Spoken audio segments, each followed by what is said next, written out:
Hei kõigile, oleme sellel viimasel sombusel päeval teel Võru poole, sellepärast et üks heategu vajab tegemist, nii et ma loodan, et ma teen ühe perekonna elu natukene rõõmsamaks.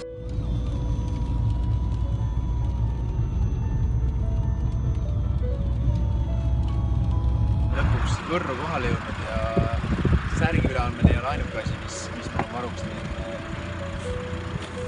mul on siin mitu kontinenti liinilist ka. Ma arvan, et see saab päris huvitavana, nii et loodame palju.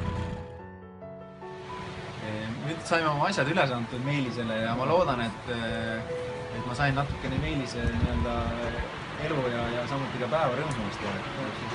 Ma usun, et kui kõigil on, kellel on asju üle ja kui saad kedagi aidata, siis ma arvan, et kõik on alati teretulnud, sellepärast et kõik head on mingi tagasi.